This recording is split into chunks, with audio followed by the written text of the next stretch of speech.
Le 7 janvier 1944 paraissait dans le toujours excellent Je suis partout la critique de François Vineuil du film Je suis avec toi, sous le titre L'art ou la chose. Texte intégral. François et Élisabeth forment un couple idéal. Plusieurs années de mariage n'ont rien pu contre l'ardente tendresse qui les unit. Ce ménage idéal a pris pour devise « Je suis avec toi ». Mais Élisabeth a conçu le projet bien féminin de chercher s'il n'y a pas quelque ombre secrète derrière ce parfait bonheur. Elle a de la famille en Amérique. Elle simule un départ pour New York. Mais à peine arrivée à l'escale anglaise, elle reprend le chemin de Paris pour surveiller son époux. Or, la première rencontre qu'elle fait dans le hall du palace où elle est descendue, c'est celle de cet époux, qui ne pouvait plus se souffrir dans son appartement, vide de la chère présence. François aborde sa femme, stupéfait et furibond. Élisabeth se sent perdue. Elle use d'un stratagème désespéré. « Mais monsieur, qu'est-ce à dire? Je ne vous ai jamais vu. Je ne m'appelle pas Élisabeth, je m'appelle Irène, et je suis née à Bruxelles. » Comme nous sommes au cinéma, le subterfuge réussit. François s'excuse, mais il est déjà amoureux de ce sosie prodigieux, d'une épouse adorée et qui lui manque tant. Dès lors, le film est tout cuit. Pour le varier un peu, on introduit un pique-assiette, familier du ménage, épris sans espoir d'Élisabeth depuis des années, et qui prétend avoir un droit de priorité sur cette Élisabeth nouvelle que la chance lui envoie, et qui cependant n'est pas Élisabeth. François écarte ce vaseux rival. Il fait à Irène une cour assidue et bientôt triomphante, car Élisabeth, Irène, veut savoir jusqu'où ira l'infidélité de son époux. Elle est servie. François la trompe avec elle-même. Amertume d'Irène Élisabeth, désillusion, pleurs, fugue, etc. Mais comme François a des circonstances vraiment atténuantes, tout s'arrangera très bien. Les époux, gardant un silence complice sur cet épisode, repartiront pour une nouvelle lune de miel. Cette histoire, on le voit, encore qu'elle soit due à M. Fernand Cromelinck, l'homme du cocu magnifique, n'est pas d'une originalité étincelante. Telle qu'on l'a résumée, elle apparaît même passablement insignifiante. Elle vient cependant de soulever une singulière émotion, pour ne pas dire une indignation, dans certains milieux cinématographiques. Soyons précis. Parmi les 12 ou 15 jeunes auteurs qui constituent actuellement l'élite du cinéma français.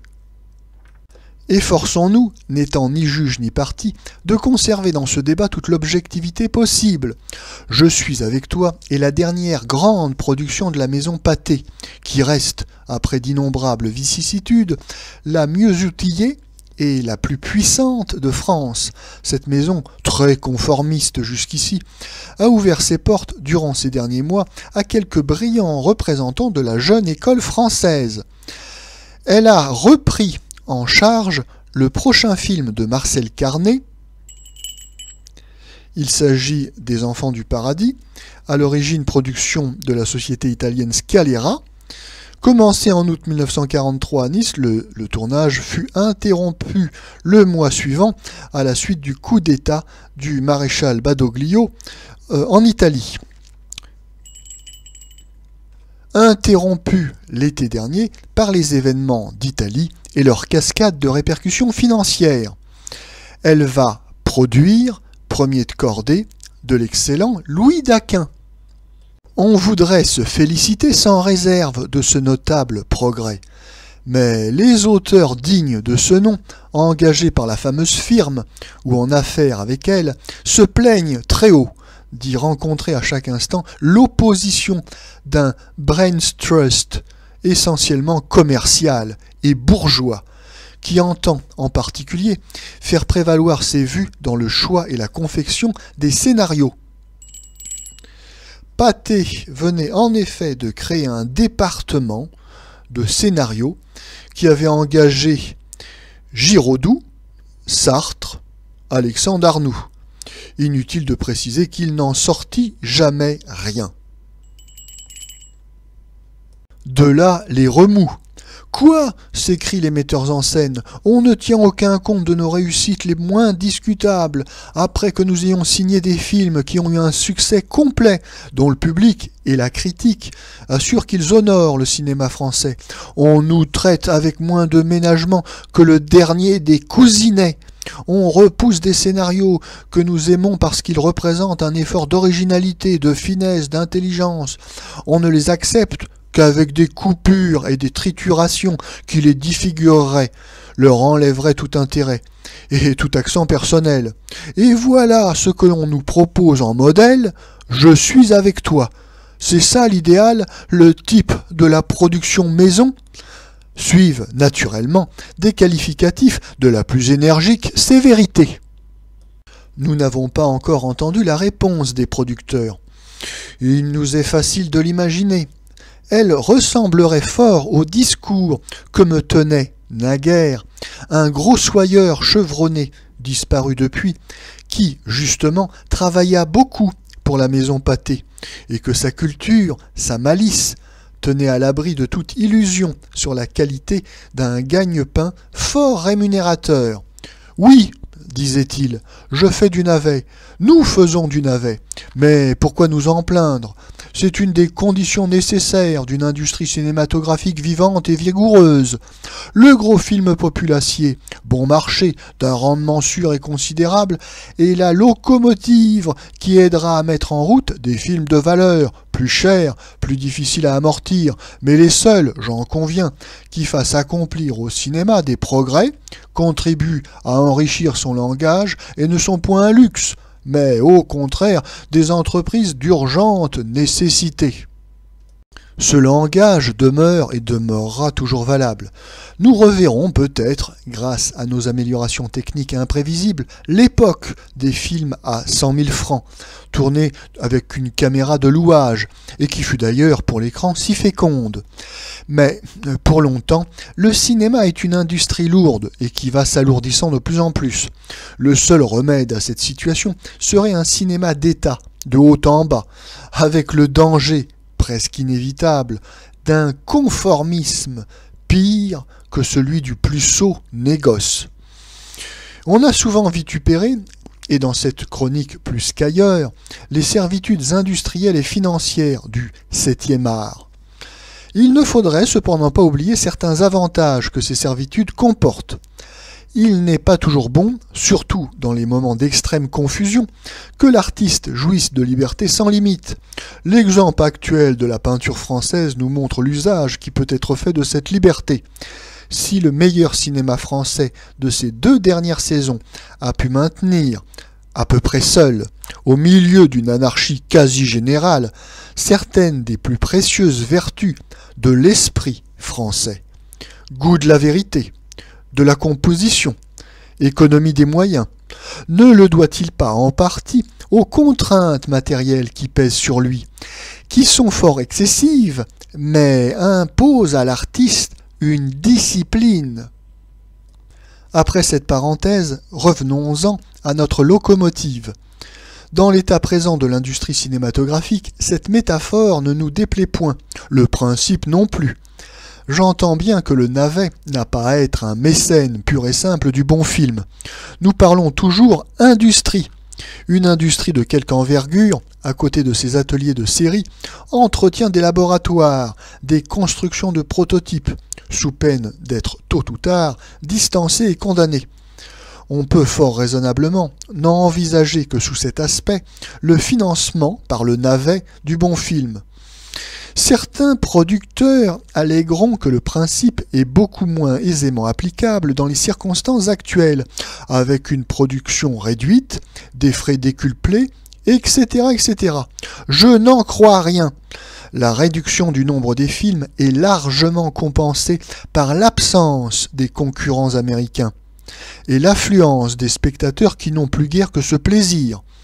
Il est prouvé d'autre part que des films d'une très belle qualité peuvent battre aussi maint record de recettes.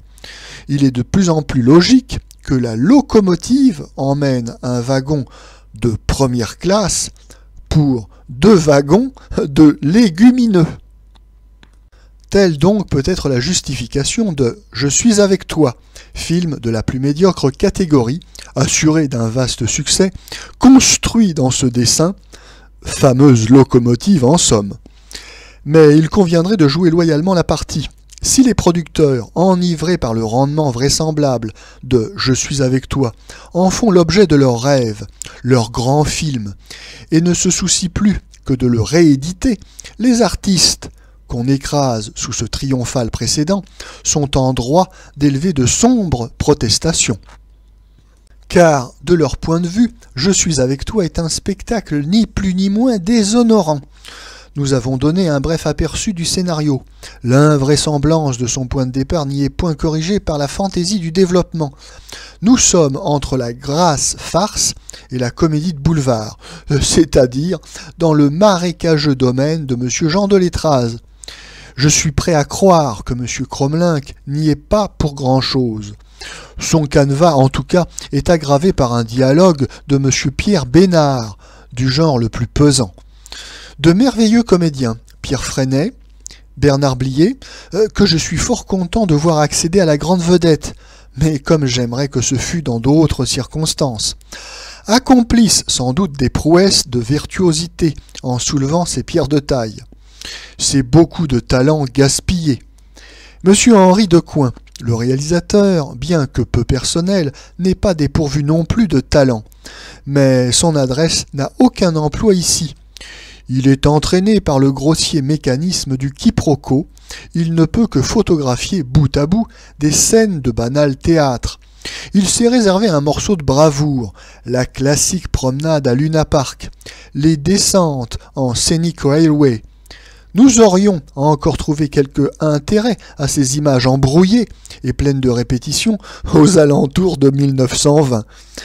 Depuis, nous avons vu cela 200 ou 300 fois.